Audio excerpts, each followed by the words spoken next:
Mesdames et messieurs,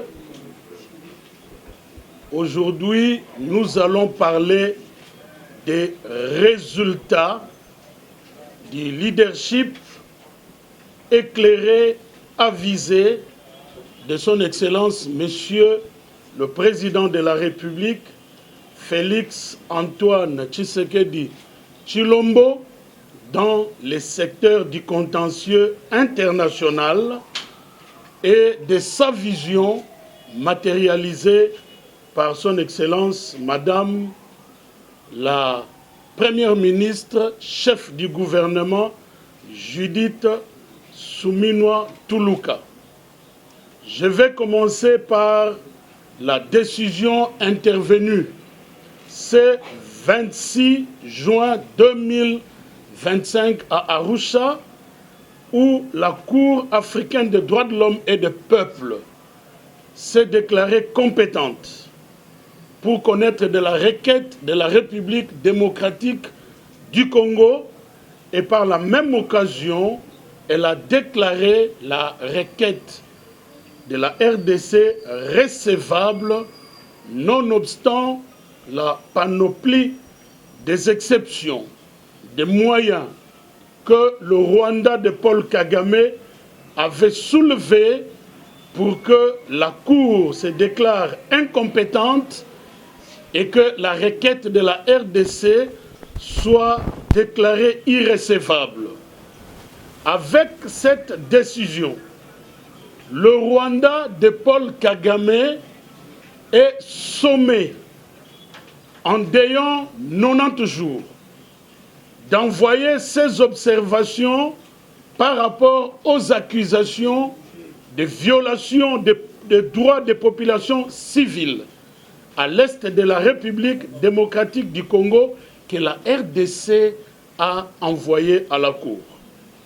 Si le Rwanda envoie ces observations, la République démocratique du Congo aura 45 jours pour répliquer, et alors s'ensuivra la décision finale quant au fond que la Cour va rendre.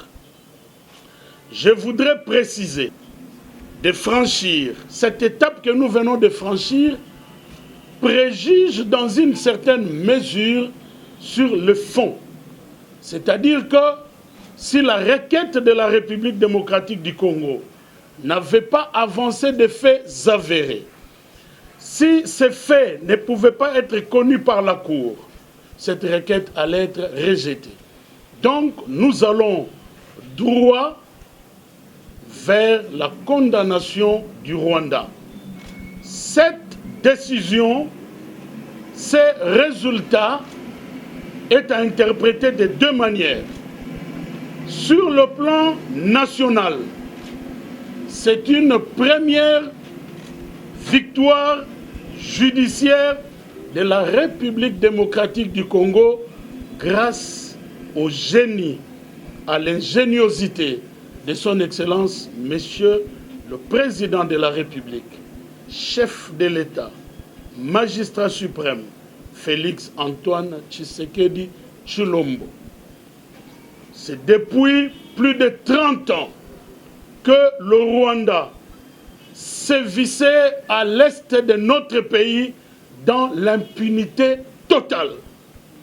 Il y fallut donc qu'un homme arrive, et c'est le président Félix avec son gouvernement conduit par son Excellence Madame Judith Suminwa Tuluka. Sur le plan international, c'est une première devant la Cour de justice, la Cour africaine des droits de l'homme et des peuples, parce que ça traduit maintenant la confiance que les États peuvent faire à leurs institutions, le cas échéant, la Cour africaine des droits de l'homme et des peuples. Chers compatriotes, mesdames et messieurs, je voudrais, parce qu'il s'agit de résultats, ajouter que cette victoire judiciaire s'inscrit dans la liste de nombreuses victoires déjà engrangées dont je vais vous parler en quelques mots. Il y a quelques mois, je vous disais que grâce au président Félix, il y a des procès réels qui sont ouverts contre le Rwanda de Paul Kagame.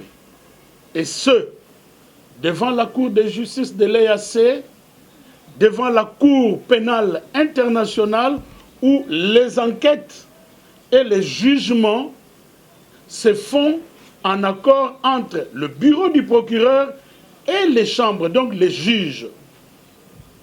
En même temps, je voudrais souligner que depuis maintenant 1 an, ici, mention spéciale pour le gouvernement de son Excellence Judith Suminwa. Depuis 1 an, la République démocratique du Congo n'a pas fait l'objet des condamnations auxquelles nous avions l'habitude de la part de fonds vautours. 1 an donc que les procédures qui faisaient perdre beaucoup d'argent à la République démocratique du Congo sont paralysées. Je termine cette adresse en vous indiquant que maintenant que nous parlons des résultats, dans les jours qui viennent, nous reviendrons encore pour vous parler des autres résultats qui sont en voie d'être communiqués. Je vous remercie.